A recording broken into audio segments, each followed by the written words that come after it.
the ICC has sent a signal to the Thai government in 2014,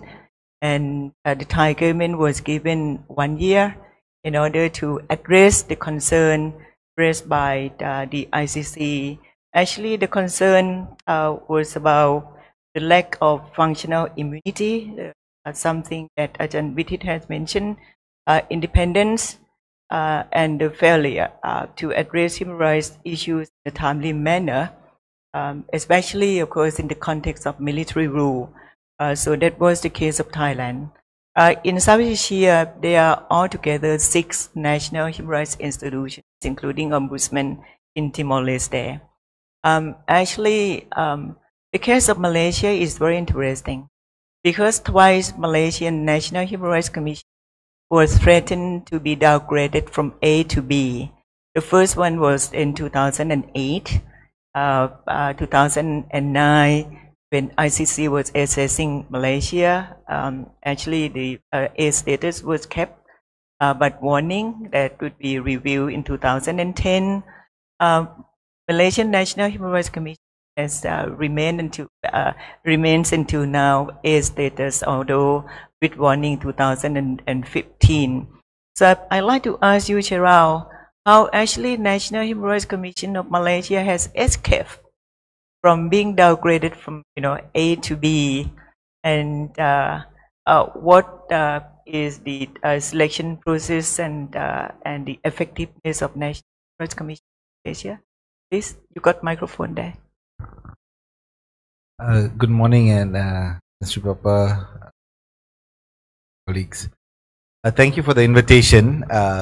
My learning of human rights also, I must thank Thailand because I studied in Idol. I did my master's in human rights. So I'm here to share a little bit my own reflections on work of a commissioner, and we have Commissioner Ankana here also. I think a commission is as good as its commissioners. If you have a good set of commissioners who know human rights, how Prof. Vitit was saying, we'll go in the right direction. So that's a little bit of the framework of how I think we are struggling with many of the commissions, because we have to get it right at the commissioner level. The commission laws, policies is implemented by the commissioners, and the word commission is a very important word that I want to speak about a little bit later. Concept of commission as opposed to ombudsman, one person, and this is a team. But Ajahn Subaba asked me to speak about how we escaped. I think the word was escape. It was scraped through, and we are still struggling. But as Hui and I will feel the good feeling of Malaysia now, 3 months after. So a lot of changes are happening, including, I think, the change to Hakam, the commission, Human Rights Commission. I think we are not up to mark. There's a lot that needs to be upgraded. But in order to do that, we need to understand the function of what's the demand of a Human Rights Commission. For me, the first demand of a Human Rights Commission is that it must be able to speak to power. And that's why it's created.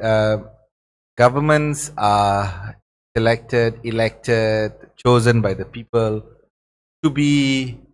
the administrators of the country. And that's power. So you need a body that can look and talk to this power, and if we are not able to do that, we cannot function.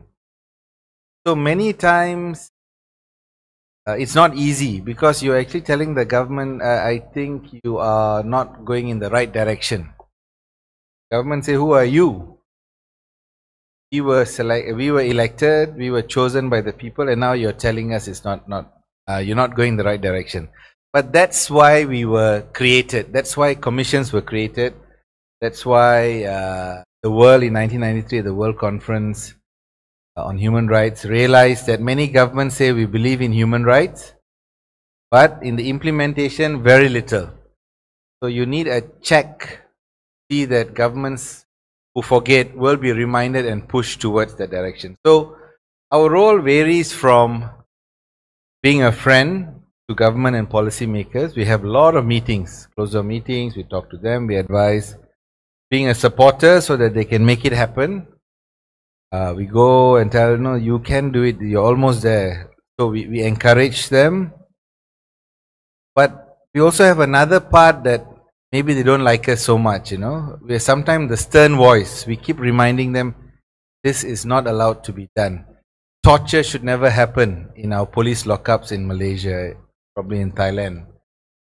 Death in custody, when we get a case, we go right down and they're wondering, and that's why it's not an easy job to do, because it's very hard to make friends in the government system. They all think our role is to find fault with the government, and it's totally wrong. Our role is not to find fault with the government. Our role is to remind government which direction to go, and if they fail, how to get back to the right. So reminders sometimes are taken nicely, sometimes they don't like us telling, and especially when it goes to public domain. So when you tell it to the media, then say, oh, you are making us look bad. Part of our role as a commission is also to discipline the government of the day. This is what you are set out by constitution to do. You're supposed to make sure the indigenous people have land. This has been promised a long time ago. Why it's not happened? So we keep telling them, you have not done it. Please do it. Do it. And that's why we have to do the checks. We go into the police stations, prisons, immigration, and check on conditions. And they don't like it. They say, why are you coming to check? As if we are a bad student. The only way we want to make sure that no bad treatment of refugees,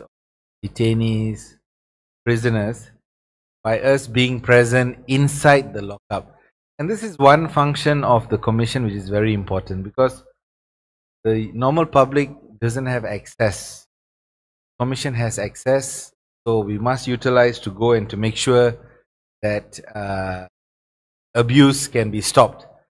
But government authorities are also quite smart. They know sometimes we are there and they give you all the stories you want to do. So sometimes also our role and function is like a referee.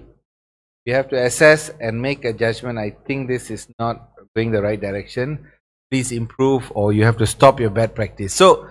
this is the kind of role as commission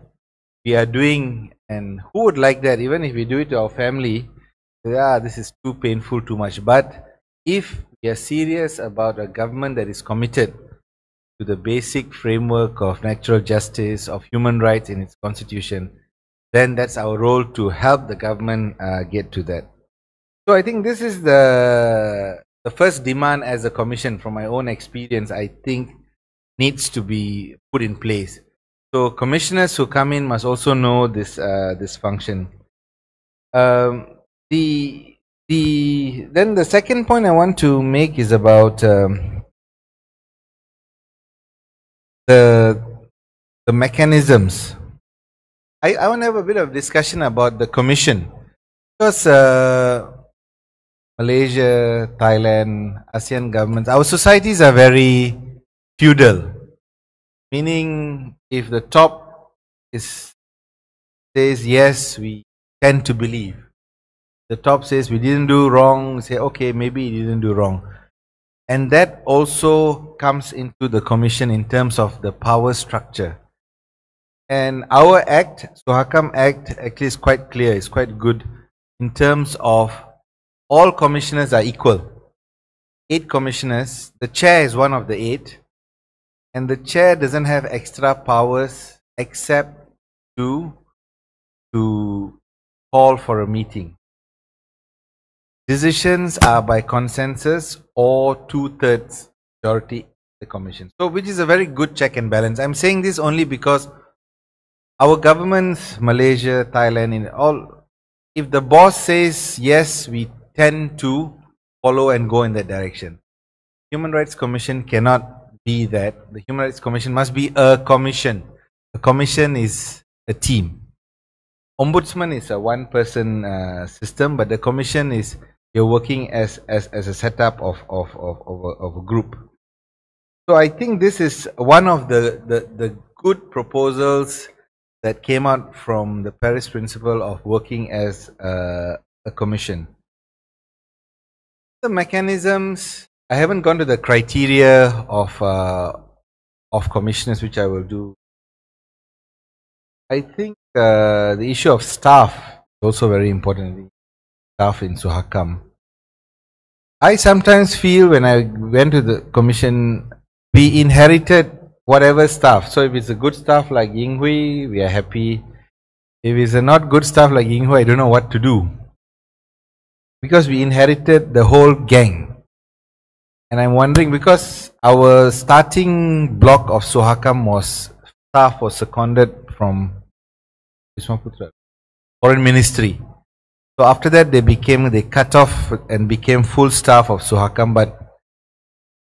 not everybody has started from human rights center point. That's why I think not only the commissioners that need to be centered on human rights, the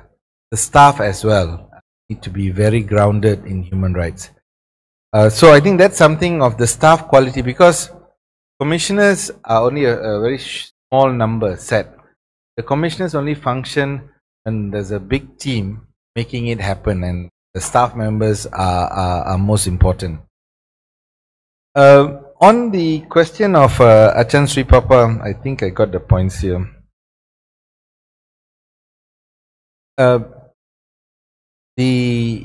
Previously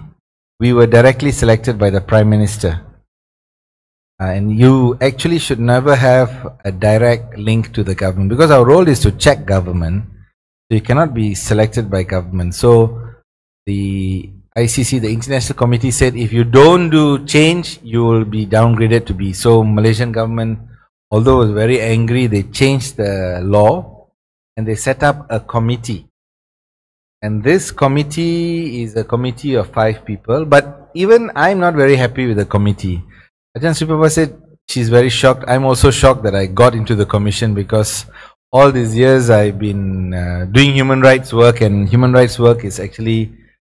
very critical of the government. So I got in, and then I'm trying to look at who are these 5 committee members, but it's better than before. Before Prime Minister choose, but now there's a committee. They give the names, and it's an open process of application. But still, I don't think our standard is really up to mark. You need to look at the Indonesian. I am not very familiar with the Thai standard. I think Achan will know it better. But Indonesia has got very clear criteria on the committee. So even our is a bit funny. The committee is chaired by the chief of staff of the government. Call it the chief secretary. The former chair or the chair of the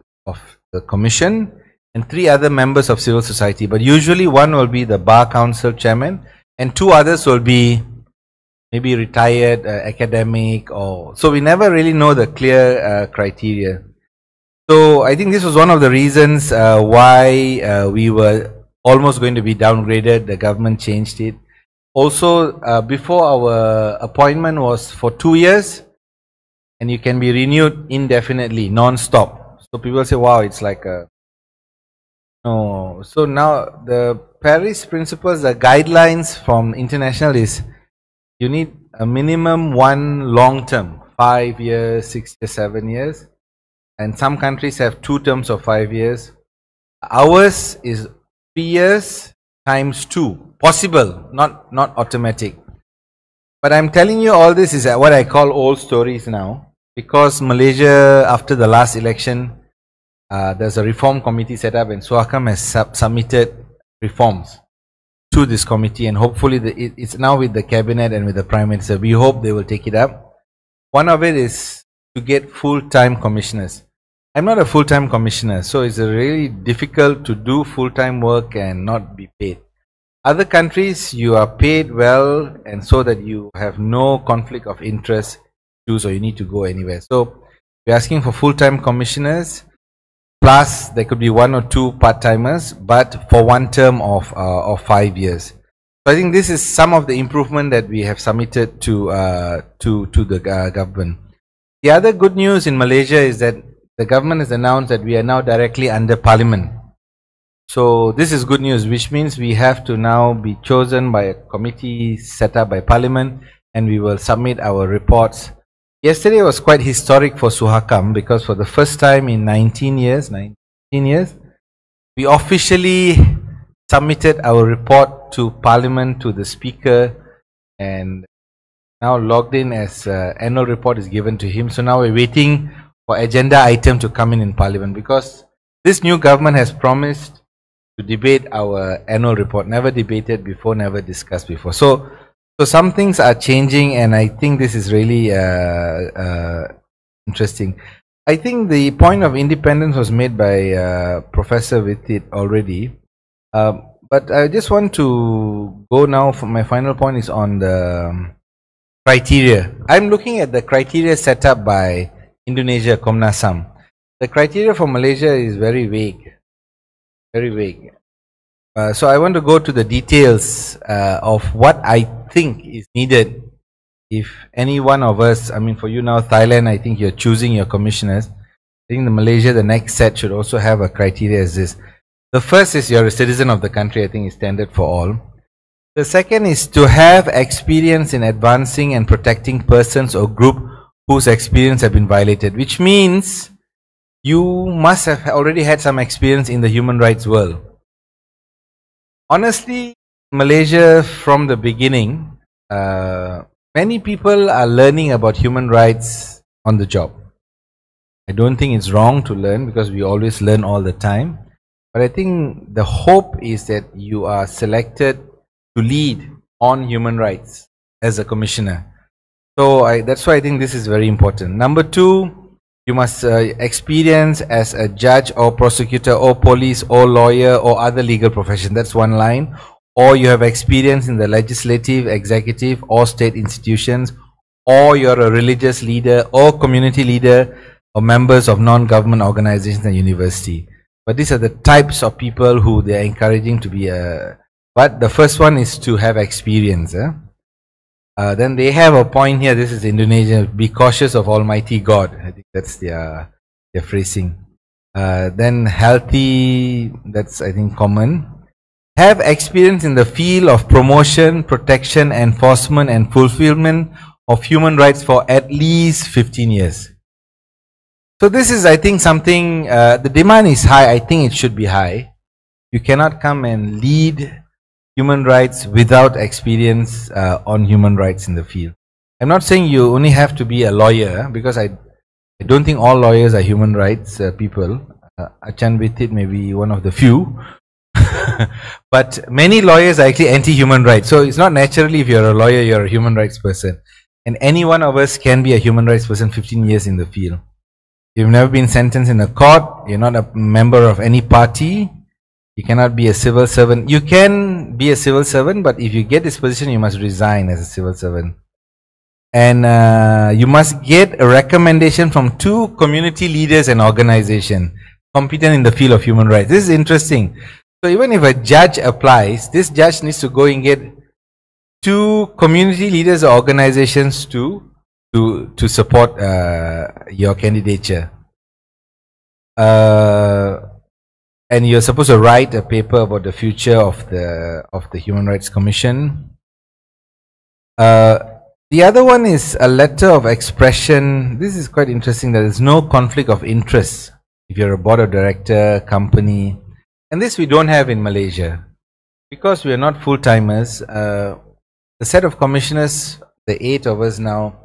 there's some professors who are teaching, so they run inside, they come out, they run. They're on many different boards, organizations. There's some who is very active, chairmen of big companies. There's some still have law firms, some are practicing in arbitration court, some on some boards of a foundation, one who's retired, one is quite active in the union, but in the government union. And so then this brings a lot of question marks on how should we be. So I think being a full-time takes away all these gray areas, and that's why this was very interesting for me. They're very precise and sharp. But Achan Bitit said about selection committee is actually sometimes far more important than the commissioner, because they will have to know what to pick. So in Indonesia, selection committee is appointed by parliament. This selection committee must have 20 years of experience in promotion of and protection of human rights. So their standard is even higher. They are former officers, so they are practically retired from legislative, executive, judiciary, former commission members, human rights activists, community leaders. So it could be a whole set of people. That's Indonesia. I picked another line from Sierra Leone, an African National Human Rights Commission. They ask for a high moral standing in your field that you work with, a proven record of respect for and interest in human rights. So the demand is that if you come in, you must already be in the human rights world and well versed in rights in the constitution and international law. In Korea, the nominated persons are elected from among those persons who have professional knowledge, experience on matters of human rights, and recognized to be capable of performing duties of human rights protection and promotion. So I seem to be repeating this to different countries, which only says that you cannot come in to the commission hoping to have a good heart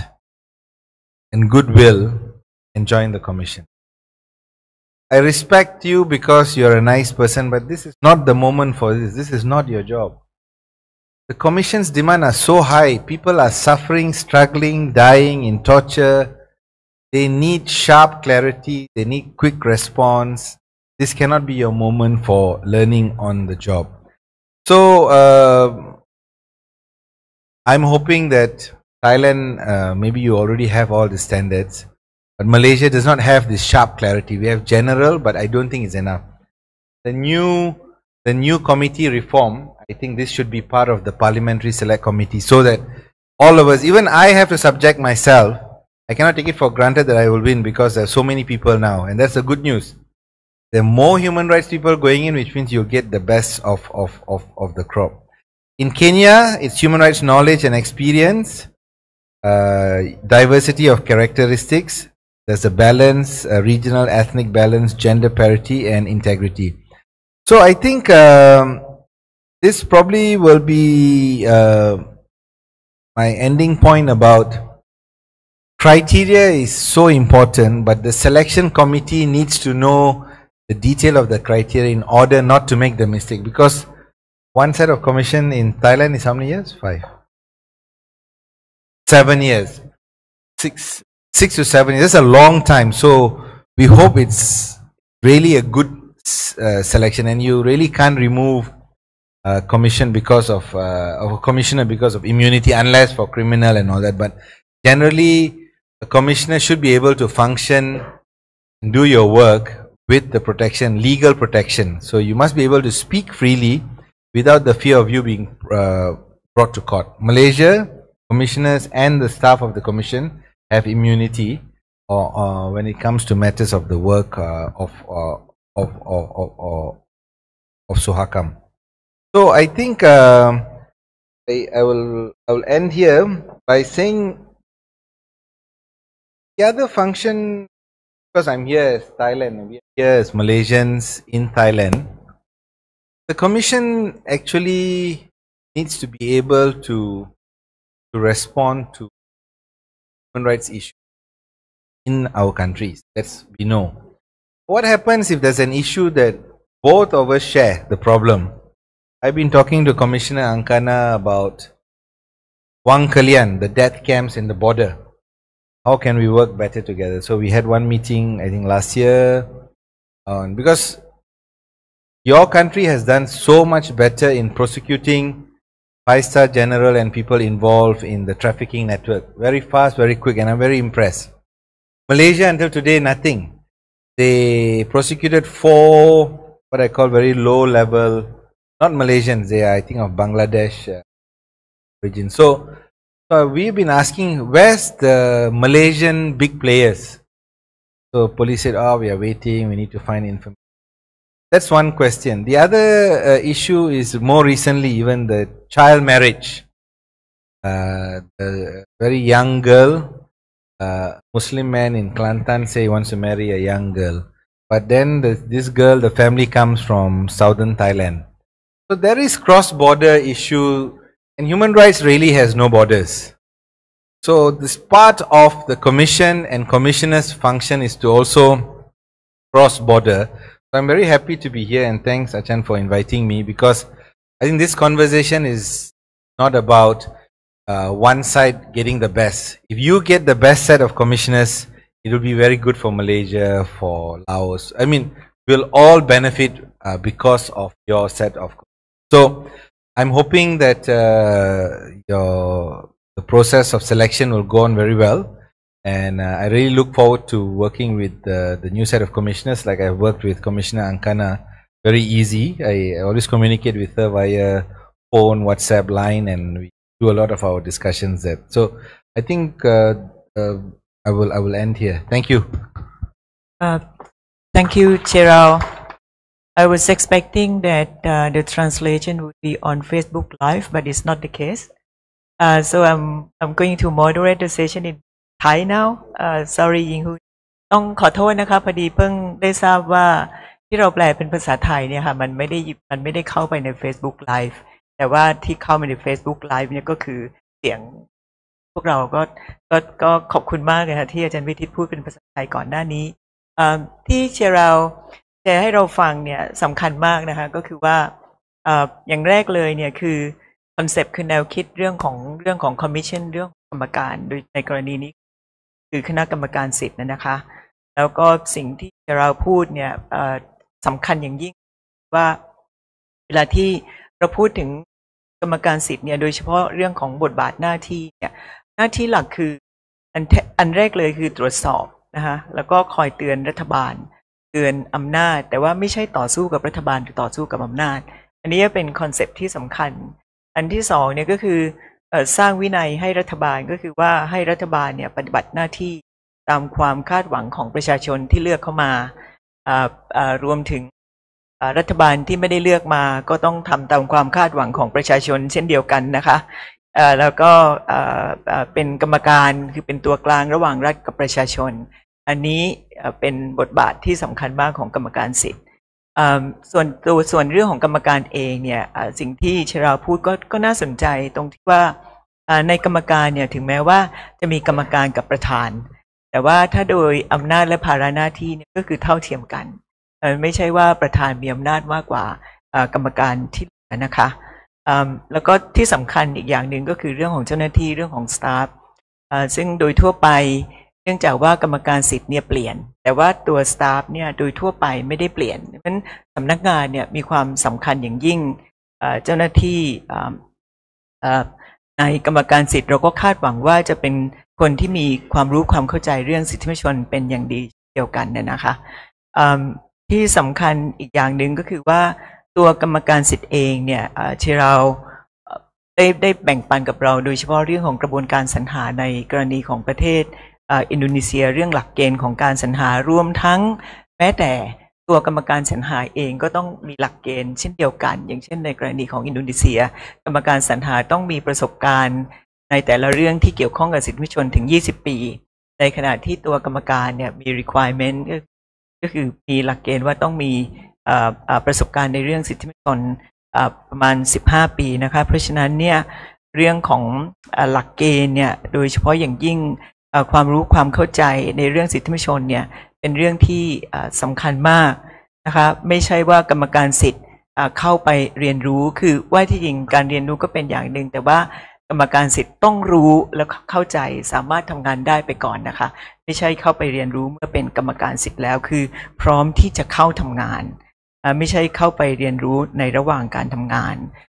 ที่สำคัญอีกอย่างหนึ่งอันนี้ก็น่าสนใจที่บอกว่าต้องมี recommendation ก็คือต้องมีหนังสือรับรองไปจากผู้นำชุมชนถึง2 คนนี่คือกรณีของอินโดนีเซียซึ่ง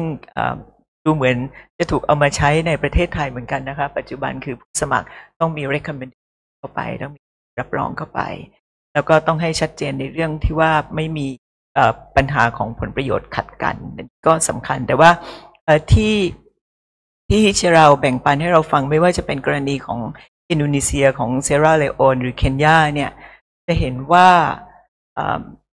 เรื่องของหลักเกณฑ์เนี่ยมีความสำคัญอย่างยิ่งแล้วก็เรื่องของคณะกรรมการสรรหาก็มีความสำคัญเช่นเดียวกันสิ่งที่สำคัญอีกอย่างหนึ่งแล้วก็เป็นประเด็นสุดท้ายที่จะเราพูดให้เราฟังก็คือตัวกรรมการสิทธิ์เนี่ยค่ะก็มีความคาดหวังแล้วก็ต้องสามารถตอบสนองกับประเด็นปัญหา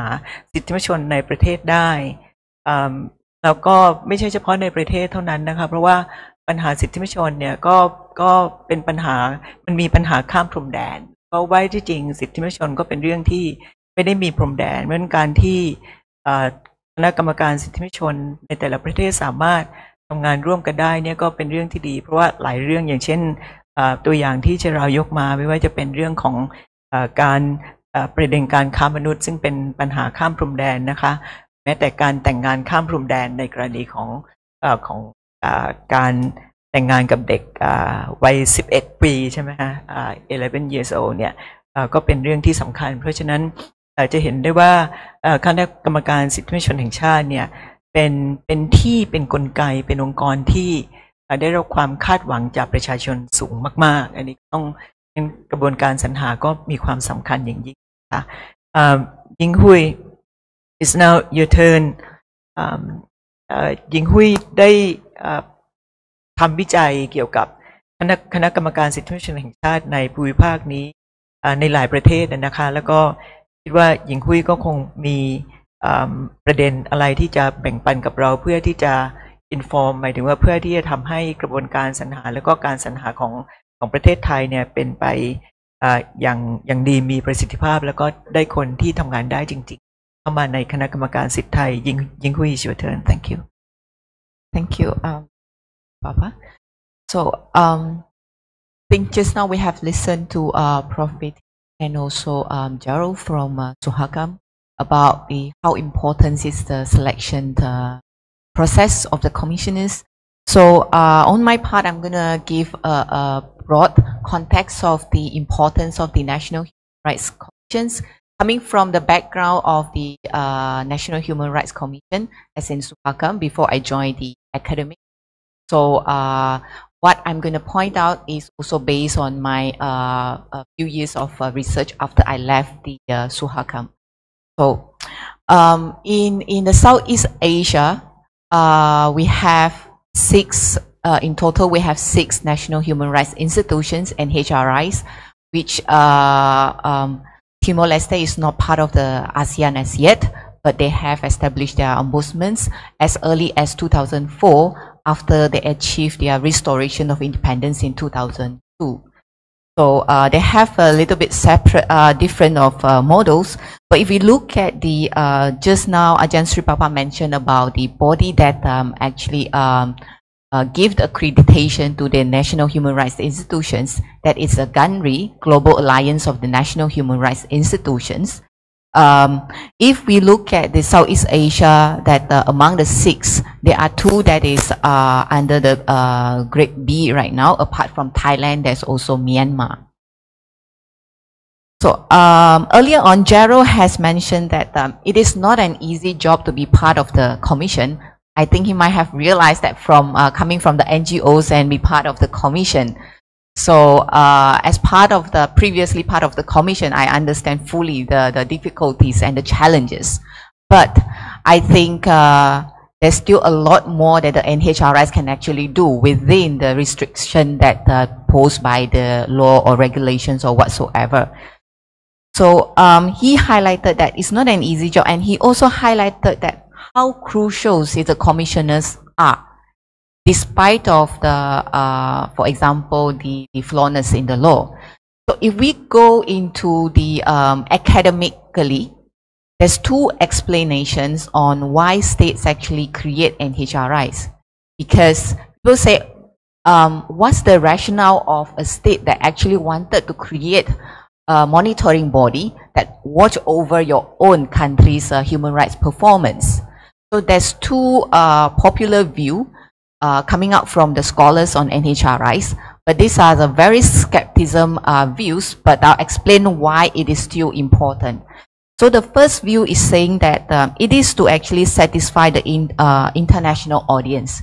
Because I think Gerald has mentioned about the world has changed, and then since the 1993, the Paris Principles was adopted, devised in 1991. So the whole world was talking about the human rights, how important is the human rights. So the first explanation is about to satisfy the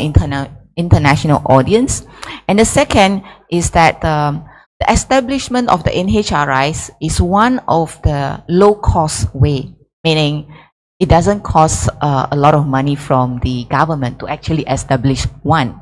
Yeah, so it's a low-cost way of improving their international reputation. So if we put these two explanations into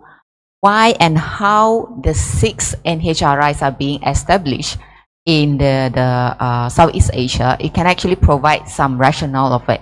But of course, another explanation is that sometimes post-conflict countries, such as Timor-Leste, they will establish NHRIs.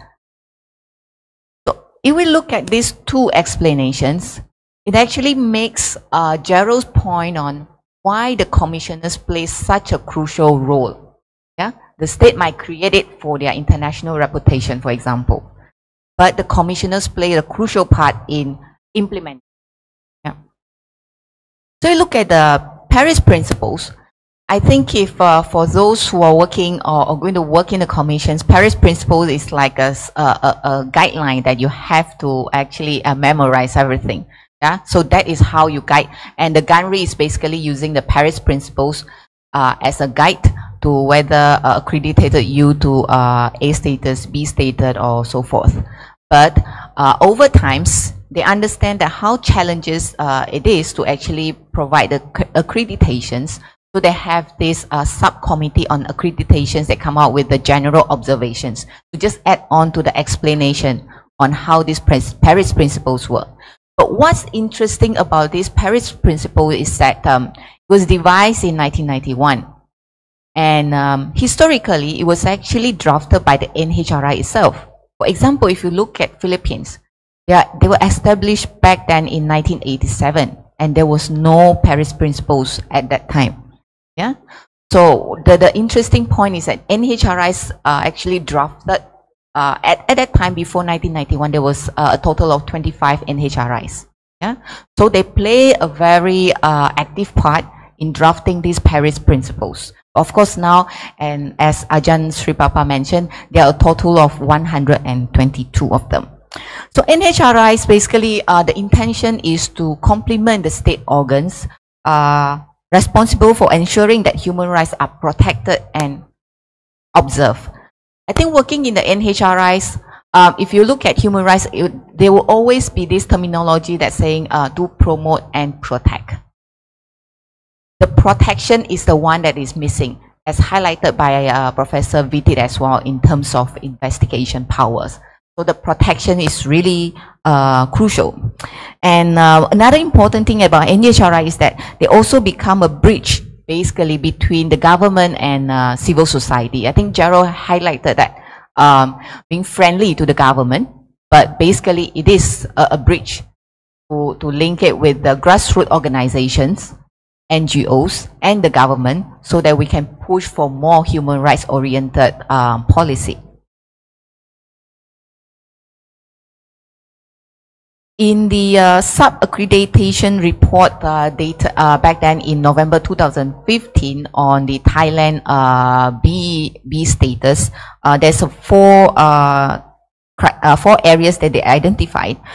First is the selection and appointment. Second is the functionality, immunity, and independence. Third is addressing human rights issues in a timely manner. And fourth is basically independence and neutrality. What does the accreditation B implies? Basically means that you have no vote in the GANRI. Yeah. So B implies a failing, not just the NHRIs, but actually it implies the failing of a state, because the state cannot protect your own NHRIs that you establish. So it implies two main things actually. Yeah. So NHRIs may be responsible for not compliance with the Paris Principle, but much of these are due to the failure of the government to provide necessary level of independence that the previous two panels have focusing on in its legislative text, of which the NHRI sometimes might not have any control. For example, the Suhakam back then in 2008, 2009, when we were very first time being raised to be downgraded into B, I was the staff in the commission. No one knows how to react because the Gandri is quite a new thing, yeah, even for the commissioners. That's why I think Gerald highlighted that it's very important for the commissioners to have vast knowledge on human rights itself, because we are not just doing on advocacy, but at the same time to make sure that it works at all levels. Yeah. So we didn't know how to react at that time, and a lot of us were not very well versed in what are the Paris Principles, what are the subcommittee on accreditations, because very often the NHRIs put a lot of focus at the national level, but when it comes to regional and international levels, that because international level and regional level can pose pressures to the local level, so it actually works at all levels. So at that time, I remember what we did was to redraft the legislation, the law. So, and putting a lot of pressure on the government. And I think the draft law that we have actually proposed included more than what we got in the end. At the same time, because we took the opportunity to also try and wanted to include about investigation power, although that are not really the main point that's highlighted by the subcommittee on the accreditation at that time. But at the same time, we were also thinking, if we put in everything, what's going to happen? So it is really something that very challenging at that time for us with the previous government. I think Gerald mentioned about the previous government and the current government. In the previous government, it was really difficult. The new government, I think, is only 3 months, so we cannot really comment much as yet, because we didn't know whether are they going to become like the previous government. But the previous government, it was really challenging to actually speak about human rights. And if we examine the 4 issues that I mentioned just now, highlighted by the Gandri, these are the issues not only faced by Thailand, but also Suhakam. So one of the key reasons that why Suhakam was recommended to be downgraded was also about its selection process. And as Gerald pointed out, at that time, we do not even have any selection committee. Nothing. But of course, in the amendment later on, we managed to put it in, although it is not perfect. It is not perfect because although it is on the legislation, I'm not legally trained, but on the social sciences, but legally trained, maybe you put in a law, and I always believe that that's a way to twist the law. But how do you want to push for it? So the selection committee was put in the amendment, but the process is the one that opened up for question. We were not made aware what kind of process that actually taking place within that selection committee. But I think the Komnas HAM issues that in their recent new commissioners, I think they put all the selection process in the media, including their interview process. All the scrutiny and all the details, you can even find all the details available online. So that was quite a very comprehensive one. Yeah? So then they have that is one thing. So apart from selection committee, you need to also ensure the whole process can actually have their own independency, so that you can get a group of qualified commissioners. So the question is, how do we want to address these challenges? If we go back to the Paris Principles, or before that, if we go back to the, if we cast it in a much broader view, now in the UN, for example, the debate is about the selection process of the UN High Commissioner for Human Rights. Yeah, who is going to be the next commissioners for human rights in UN? So their selection process is also being questioned, yeah? To select a qualified person to actually head that a huge responsibility. Similarly, if we zoom it down to Southeast Asia, now we have ICHA, but of course ICHA is not the key topics that we want to discuss now. But ICHA have, in terms of selecting their representative, there's no selection process at this moment. So it is by luck, I would say, whether you get a good representative for your country or you're not getting a good one. Yeah, Indonesia, sorry. You have a process, yeah. So only Thailand and Indonesia, but not in Malaysia. So pluralism and representativeness are both concepts that have to be together and very much highlighted in the Paris Principles as well. But the question is how to achieve pluralism, because we live in a different, I mean, each countries in Southeast Asia, we live in a different political context and social context. For example, in Malaysia, the pluralism is being seen as it has to be multiracial. It has to come from the Peninsular Malaysia, East Malaysia. That's how you actually crafted it. But I think it can be generalized as in, what's the crucial thing is that the representation of civil society organizations, despite of the differences within our political context and social context. So civil society organizations must take place so that by powers which will enable effective cooperation to be established with or through the presence of representatives. So if we look at the subcommittee on accreditation by the GANRI, their general observations, they have highlighted it is very crucial to maintain consistent relationship with civil society. And civil society by definition is not just NGOs. It's also think tank, university, and religious groups. Very, very broad. But very often some countries, they just make it as civil society just confined to NGOs, which is not appropriate. Yeah. So the key is to maintain consistent relationship with the civil society where the members of the governing body represent different segments of civil society as referred in the PP. Even the appointment procedures must be with diverse social groups, suggest or recommends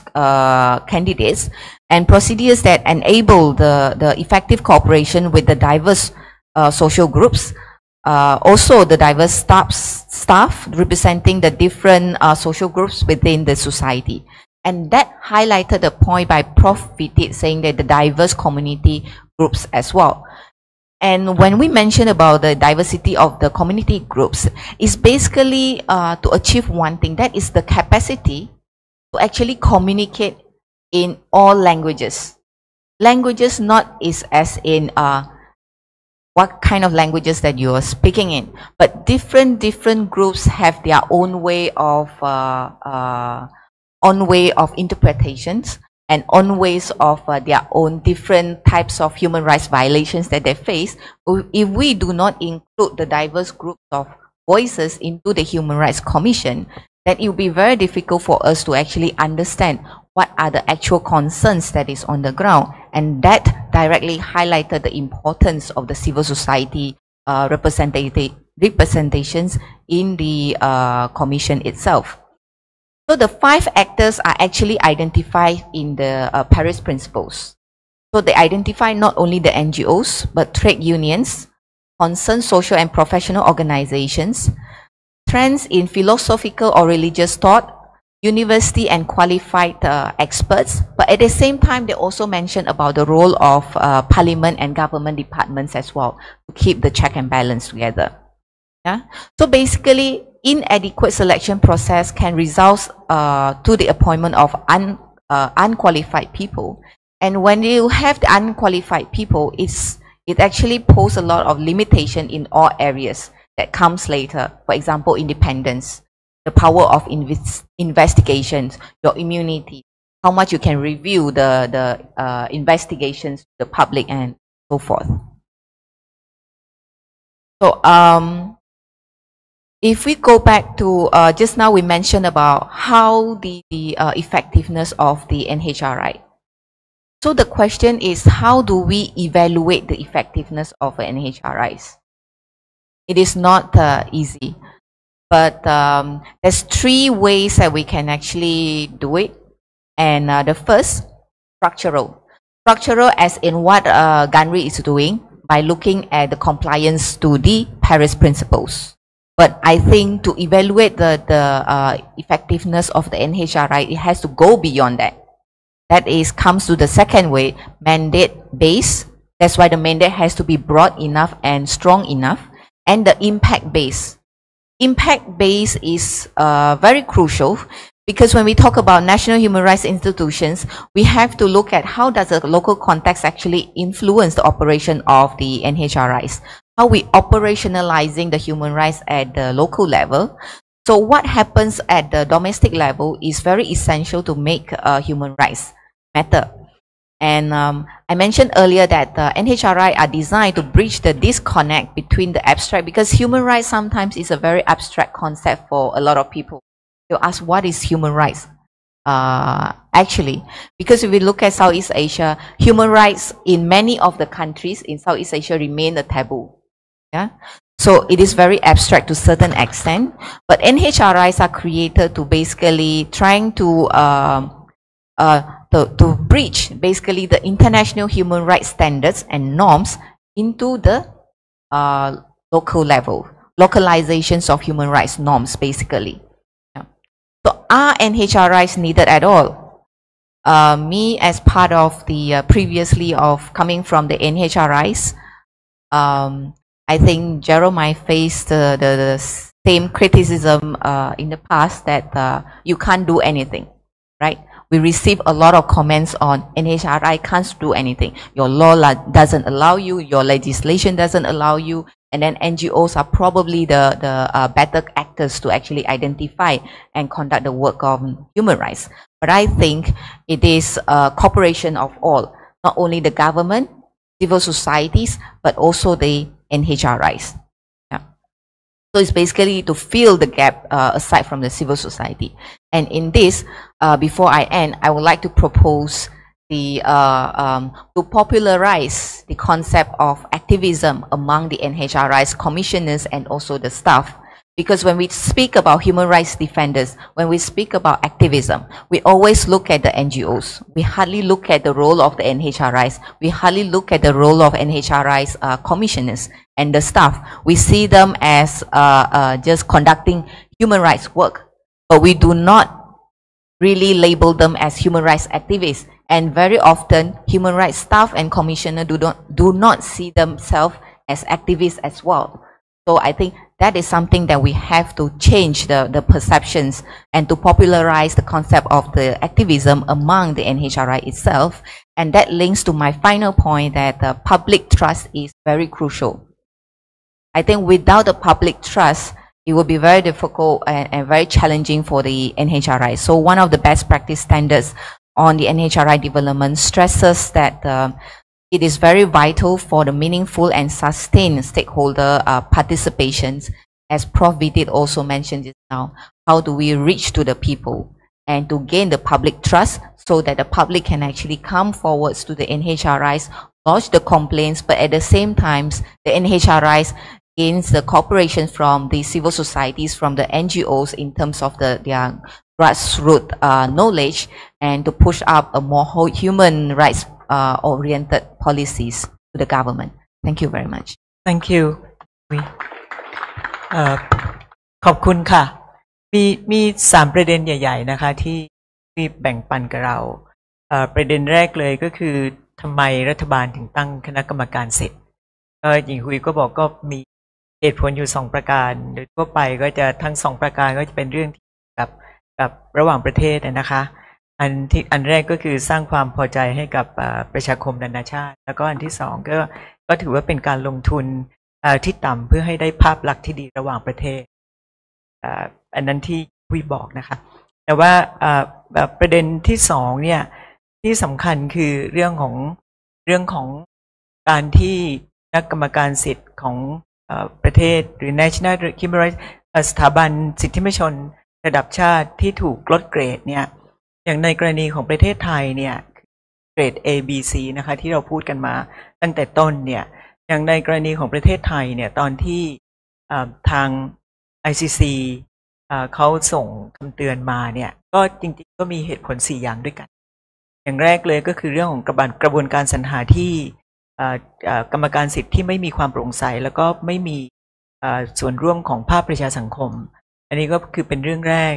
เรื่องที่สองเนี่ยก็คือเรื่องของความเป็นอิสระแล้วก็การไม่ได้รับการคุ้มครองจากการปฏิบัติหน้าที่อย่างตรงไปตรงมาอันที่สามคือไม่สามารถอันที่สี่นะคะก็คือไม่สามารถดำเนินการตรวจสอบปัญหาการละเมิดสิทธิ์ในเวลาอันควรอันนี้คือเหตุผล4อย่างนะคะที่กรรมการสิทธิ์ไทยถูกลดเกรดแล้วก็ในภูมิภาคนี้เนี่ยที่มีอยู่6สถาบันเนี่ยก็มีที่เป็นเกรด B อยู่2ประเทศนะคะก็ในกรณีปัจจุบันก็คือประเทศไทยกับประเทศพม่าทีนี้อันสุดท้ายเลยที่หญิงหุ้ยพูดแล้วก็เป็นเรื่องที่จำเป็นที่เราต้องให้ความใส่ใจเนี่ยก็คือเรื่องของการสรรหากระบวนการสรรหาคณะกรรมการสิทธิ์เนี่ยเราพูดเรื่องของการมีตัวแทนของภาคประชาสังคมไม่ใช่เพียงในกรรมการสรรหาแต่ว่าในกรรมการสิทธิ์เองแล้วก็เรื่องของความรู้ความเข้าใจในเรื่องสิทธิชนนะคะรวมทั้งความหลากหลายที่อาจารย์วิทิพย์พูดตั้งแต่ต้นแต่ว่าสิ่งที่สำคัญอย่างยิ่งเนี่ยเวลาที่เราพูดถึงกรรมการสิทธิ์ก็คือเรื่องของประสิทธิภาพการทำงานของคณะกรรมการสิทธิ์ซึ่งก็ต้องดูตั้งแต่เรื่องของโครงสร้างแต่เรื่องของอำนาจหน้าที่ที่กว้างขวางซึ่งว่าที่จริงกรรมการสิทธิ์ไทยก็มีอำนาจหน้าที่ที่กว้างขวางพอสมควรนะคะแล้วก็กระบวนการทำงานวิธีการทำงานซึ่งอันนี้ก็มีความสำคัญที่เราต้องดูที่หญิงห้วยให้ความเน้นอย่างยิ่งก็คือเรื่องของการคัดเลือกคณะกรรมการสิทธิ์ก็คือเขาก็บอกว่าการคัดเลือกผู้ที่ไม่มีคุณสมบัติเหมาะสมเข้าไปเป็นกรรมการสิทธิ์เนี่ยหรือไม่มีความเข้าใจในเรื่องสิทธิมนุษยชนอย่างเพียงพอก็แน่นอนก็มีผลประสิทธิภาพของการทำงานของกลไกสิทธิมนุษยชนแล้วก็กรรมการสิทธิ์เองเนี่ยโดยตัวเขาเองก็เป็นคนที่เรียกว่า Human Rights Defenders คือเป็นนักต่อสู้เพื่อปกป้องสิทธิมนุษยชนแต่ว่าในขณะเดียวกันอันนี้อยากจะเพิ่มนะคะเพราะว่าสมัยแรกเนี่ยก็มีเพื่อน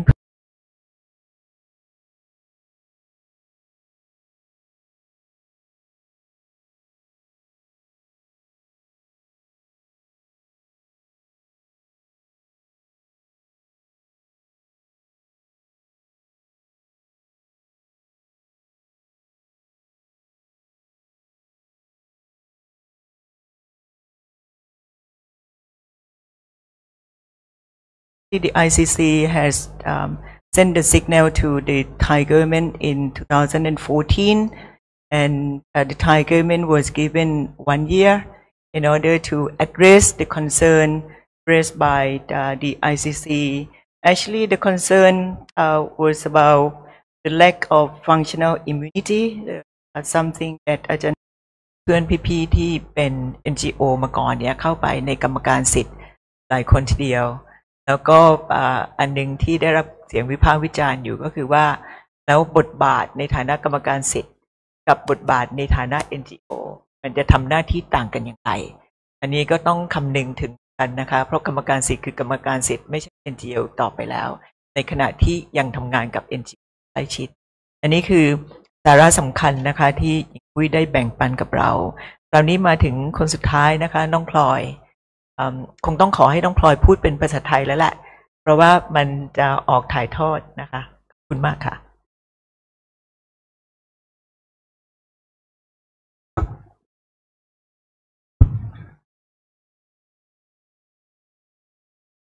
ขอคือเดี๋ยวจะพูดถึงเรื่องหลักการเป็นParis Principle เป็นภาษาไทยก่อนก็แล้วกันนะคะหลังที่อาจารย์ท่านคิดแล้วก็อาจารย์หญิงพูดไปก็คือว่าสิ่งที่สำคัญในการที่เราจะดูว่าคณะกรรมการสิทธิมนุษยชนในประเทศนั้นๆเนี่ยมีประสิทธิภาพในการทำงานหรือเปล่าเนี่ยก็คือมันจะต้องมี6อย่างก็คือ1คือ broad mandate คือมีภาระหน้าที่อย่างชัดเจนแล้วก็มีอำนาจเพียงพอในการส่งเสริมและคุ้มครองสิทธิมนุษยชนตามรัฐธรรมนูญและกฎหมายที่จัดตั้ง2คือมีความเป็นเอกเทศมีความเป็นอิสระอันนี้ก็คือเหมือนกับว่า ถึงแม้ว่าจะจัดตั้งโดยรัฐบาลภายใต้รัฐธรรมนูญแต่ว่าก็ต้องมีความเป็นอิสระในการทำงานแล้วก็ไม่ขึ้นอยู่กับรัฐบาลนะคะเราก็มีความหลากหลายในที่นี้เดี๋ยวจะพูดต่อไปเพราะว่ามีผลกระทบโดยตรงเกี่ยวกับการจัดตั้งและการสรรหาของตัวคณะกรรมการสิทธิ์เองแล้วก็นอกจากนั้นแล้วเนี่ยก็คือต้องมีทรัพยากรที่พอเพียงทรัพยากรที่พอเพียงในที่นี้หมายถึงว่ามีบุคลากรที่มีความรู้ความเข้าใจในเรื่องของสิทธิ์แล้วก็มี financial resource อะค่ะมีการเงินที่สามารถทำงานมีเพียงพอได้รับการจัดสรรทางด้านการเงินจากรัฐบาลที่พอเพียงให้สามารถทำงานได้อย่างอิสระแล้วก็มีประสิทธิภาพแล้วก็มีอำนาจหน้าที่ในการตรวจสอบทีนี้พอพูดถึงความหลากหลายในตัวของ pluralism อะค่ะว่ามันเป็นกลไกสำคัญในการจัดหากสม.เนี่ยความหลากหลายในที่นี้มันมีความสำคัญยังไงมันมีความสำคัญก็คือว่ามันทำให้เกิดความร่วมมือที่มีประสิทธิภาพระหว่างรัฐบาลกับภาคส่วนอื่นๆเพราะว่าอย่างที่อาจารย์หญิงได้พูดไปก่อนหน้านั้นแล้วก็คือเหมือนกับว่าตัวคณะกรรมการสิทธิ์อะค่ะเป็นเหมือนกับว่าเป็นสะพานเชื่อมระหว่างภาครัฐกับภาคส่วนอื่นๆในสังคมทีนี้ถ้าเกิดว่าคณะกรรมการสิทธิ์ตัวคณะกรรมการสิทธิ์มีความหลากหลายในที่นี้เนี่ยคือมันก็จะทำให้เกิดความร่วมมือที่มีประสิทธิภาพมากขึ้นแล้วก็เป็นตัวช่วยที่ทำให้ตัวกสม.เองเนี่ยจะมีความอิสระมีความน่าเชื่อถือแล้วก็ทำงานได้อย่างมีประสิทธิภาพมากขึ้นทีนี้การที่จะทำให้เกิดความหลากหลายได้นั้นนะคะกระบวนการคัดสรรเนี่ยคือ1จะต้องมีความโปร่งใส2มีการหารืออภิปรายอย่างกว้างขวางในการคัดสรรและการแต่งตั้งคือหมายถึงว่ารวมตลอดถึงกระบวนการคือจะต้องมีความโปร่งใสมีการconsultation หารืออภิปรายอย่างกว้างขวางมีการโฆษณาเปิดรับการสมัครอย่างกว้างขวางนะคะ4มีการเปิดโอกาสกับจำนวนผู้สมัครอย่างเต็มที่เพื่อที่จะให้ได้จำนวนผู้สมัครที่มากมีความหลากหลายคือมีตัวเลือกมากอะค่ะแล้วก็ผู้สมัครเนี่ยเป็นการยืนยันว่าผู้สมัครเนี่ยจะได้มาจากที่มีความหลากหลายในด้านสาขาอาชีพแล้วก็แบ็กกราวด์ทีนี้อย่างที่5เลยเนี่ยการคัดเลือกและการแต่งตั้งเนี่ยก็ควรที่จะดูจากความสามารถและประสบการณ์ของผู้สมัครคนนั้นๆเป็นหลักไม่ใช่ว่าดูว่าผู้สมัครคนนั้นมาจากองค์กรอะไรหรือว่าเป็นตัวแทนของหน่วยงานใดเป็นพิเศษนะคะในปี 2014-2015 ค่ะเริ่มจากเดือนตุลาปี 2014-2557 ก่อนนะคะประเทศไทยมีปัญหาเพราะว่าคณะกรรมการการประสานงานระหว่างประเทศว่าด้วยสถาบันระดับชาติเพื่อส่งเสริมและคุ้มครองสิทธิมนุษยชนที่หลายๆท่านได้กล่าวไปแล้วคือ ICC เนี่ยค่ะซึ่งต่อมาเนี่ยเปลี่ยนชื่อมาเป็นหน่วยงานพันธมิตรโลกของสถาบันสิทธิมนุษยชนแห่งชาติก็คือ Global Alliance of National Human Rights Institution หรือว่าการรีเนี่ยโดยที่คณะอนุกรรมการประเมินสถานะซึ่งก็คือ Subcommittee on Accreditation ของการรีเนี่ยนะคะลดเกรดกสม.ลงมาจาก A เหลือเป็น B โดยที่หนึ่งในประเด็นหลักของเหตุผลที่ลดเกรดลงมาเนี่ยคือเขาพิจารณาตอนนั้นเนี่ยเขาพิจารณาจากตัวพรบประกอบรัฐธรรมนูญว่าด้วยคณะกรรมการสิทธิมนุษยชนปี 2542อะค่ะเหตุผลหลักหนึ่งในนั้นเป็นเกี่ยวกับเรื่องของที่ว่าไม่มีการกำหนดว่าให้มีการโฆษณาที่แพร่หลายเมื่อมีการรับสมัครคณะกรรมการสิทธิ์2 ตอนนั้นมันมีมาตรา8 วงเล็บ 1ของตัวพรบนะคะบอกว่ามันไม่มีรายละเอียดที่แน่ชัดเกี่ยวกับการหารือกับผู้ที่มีส่วนได้ส่วนเสียคือ stakeholder ในเรื่องของการสรรหาคณะกรรมการนะคะที่สำคัญหรือว่าภาคประชาสังคมคือไม่มีการหารือไม่มีการปรึกษาหารือกับส่วนนี้เลยแล้วก็นอกจากนั้นแล้วไม่มีข้อกฎหมายที่ชัดเจนเกี่ยวกับการหารือหรือว่าการมีส่วนร่วมของภาคส่วนอื่นๆในการคัดเลือกผู้สมัครแล้วก็นอกจากนั้นแล้วก็ยังไม่มีกฎหมายหรือว่ารายละเอียดที่ชัดเจนในการประเมินคุณสมบัติของผู้สมัครค่ะทีนี้พอมันมีการลดเด็ดเกิดขึ้นเนี่ยมันก็มีการเปลี่ยนแปลงโดยที่ว่าพระราชบัญญัติปี 2560 นะคะมีการปรับรื้อกระบวนการสรรหากรรมการใหม่โดยที่ร่างพระราชบัญญัติฉบับนี้ระบุว่าเป็นเรื่องที่จำเป็นที่จะต้องมีการสรรหาคณะกรรมการอย่างโปร่งใสเปิดให้มีการตรวจสอบจากสาธารณะและให้มีเปิดให้มีการมีส่วนร่วมอย่างเต็มที่ซึ่งทั้งหมดอันนี้เป็นไปตามหลักการปารีสซึ่งกำหนดให้มีกระบวนการและขั้นตอนการเสนอชื่อในการสรรหาผู้สมัครที่มีการเปิดเผยข้อมูลต่อสาธารณะซึ่งตอนนี้ถ้าเกิดว่าเราดูในเว็บไซต์อะค่ะจากทั้งหมด38 คนคือเราสามารถที่จะดูข้อมูลของผู้สมัครได้อย่างเปิดเผยเหมือนกันก็คือดูว่าคนนี้มีประวัติการทำงานยังไงทำอะไรมาบ้างอะไรประมาณนี้แล้วก็รวมอันนี้คือรวมไปถึงตัวของคณะกรรมการสรรหาเองด้วยว่ามีใครบ้างแล้วก็มีประสบการณ์การทำงานเป็นใครมาบ้างอะไรอย่างเงี้ยนะคะคือตอนนี้คณะกรรมการสรรหาทั้งหมดมีทั้งหมด10 คนซึ่งก็จะมีประธานศาลฎีกาประธานสภานิติบัญญัติแห่งชาติประธานศาลปกครองแล้วก็มีตัวแทนองค์กรสิทธิ์3 คนซึ่งตอนนี้ก็คือมีผู้แทนองค์กร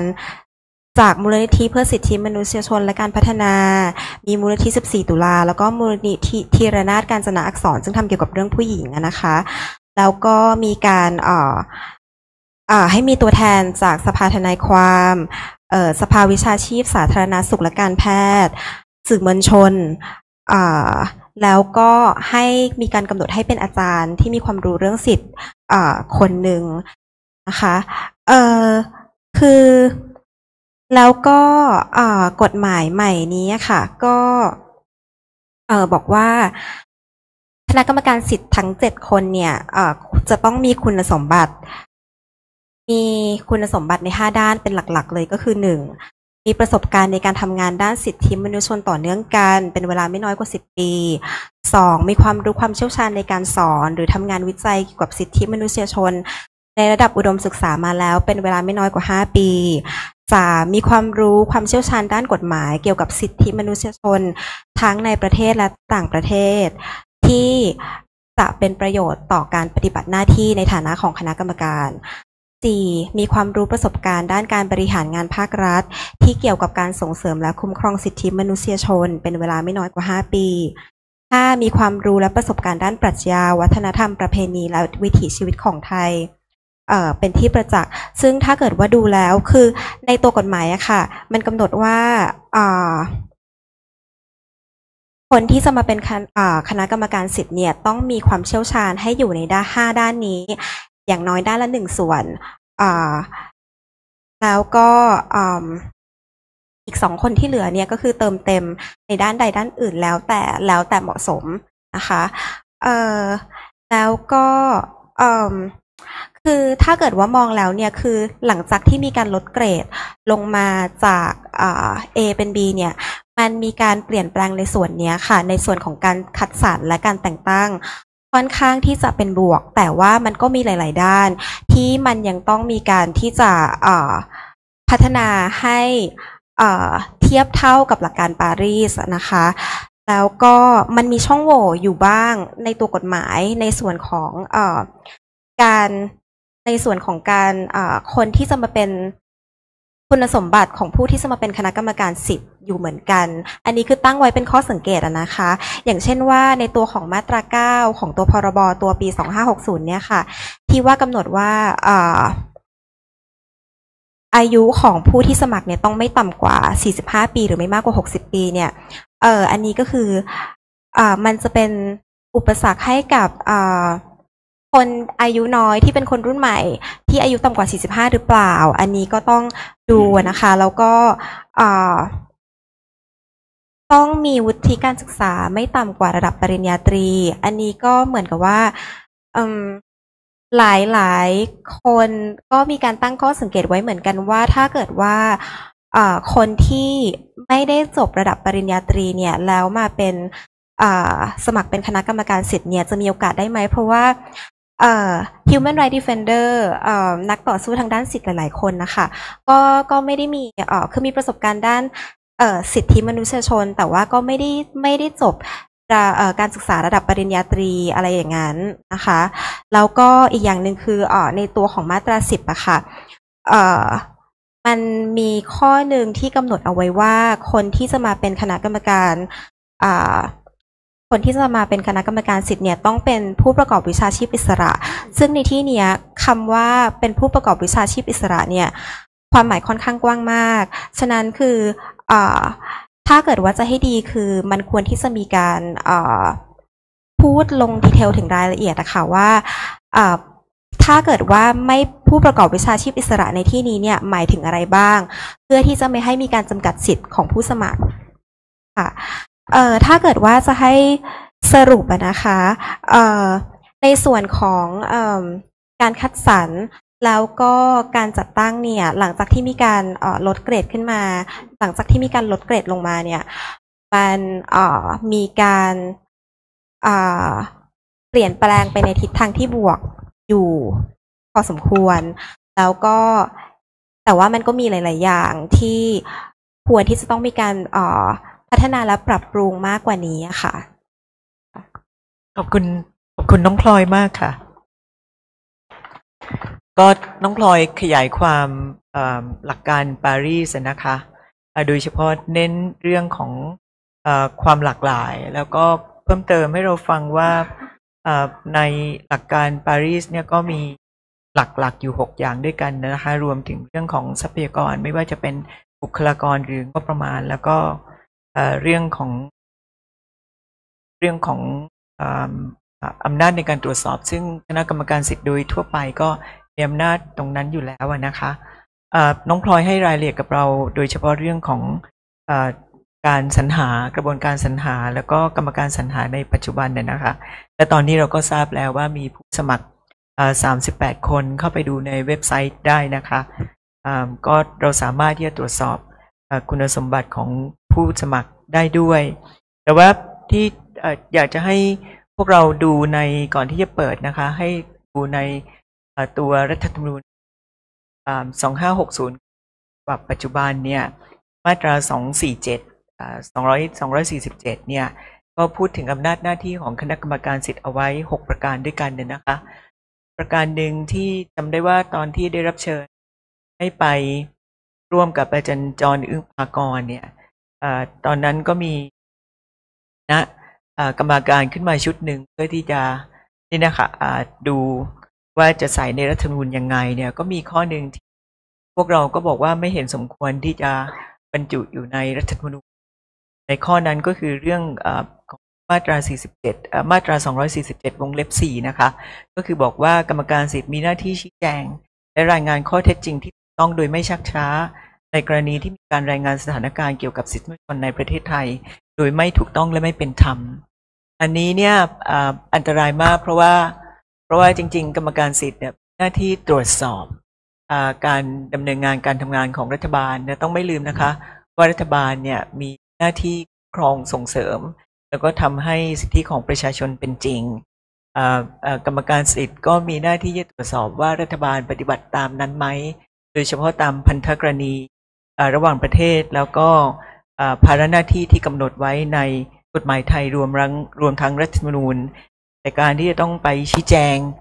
ที่มีรายงานออกมาเนี่ยแปลว่ากรรมการสิทธิ์กำลังทำหน้าที่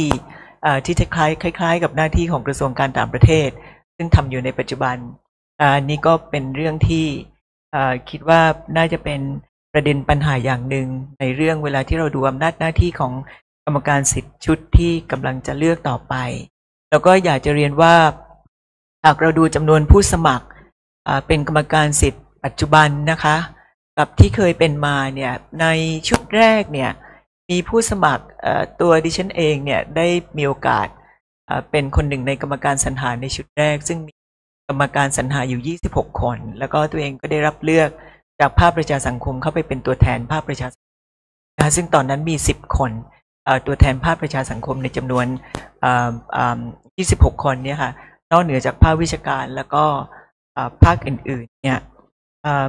มีผู้สมัคร200ถ้าจะไม่ผิดดูเหมือนจะ223คนนะคะตอนนั้นตัวเองเป็นประธานอนุกรรมการในชุดนั้นเนี่ยคือตรวจสอบคุณสมบัติตรวจสอบใบสมัคร200กว่าก็ใช้เวลากันเป็นอาทิตย์เหมือนกันนะคะที่จะตรวจสอบนั่นคือชุดแรกก็มี200กว่าคนในจำนวนกรรมการ11คนนะคะพอชุดที่2เนี่ยผู้สมัครถ้าจะไม่ผิดก็จะประมาณ150คน150กว่าคนก็เยอะทีเดียวนะคะชุดนี้เนี่ยชุดที่เรากำลังจะเลือกกันมีผู้สมัครจำนวนน้อยที่สุดในประวัติศาสตร์ของการสรรหาแล้วก็สมัครกรรมการสิทธิ์ในประเทศไทยซึ่งถ้าเราดูสเปคที่น้องพลอยพูดให้เราฟังเนี่ยค่ะก็จะเห็นว่ามันเหมือนมีสเปคอยู่ว่าจะต้องเป็นตัวแทนจากกลุ่มนั้นกลุ่มนี้แล้วก็คุณสมบัติก็ค่อนข้างรวมทั้งเรื่องของการศึกษาจำได้ว่าในกรรมการสิทธิ์ชุดแรกเนี่ยก็มีกรรมการสิทธิ์คนหนึ่งที่ไม่ได้จบปริญญาตรีนะคะแต่ว่าทำงานได้ดีมากคือว่าจริงการทำงานเรื่องสิทธิมนุษยชนก็ไ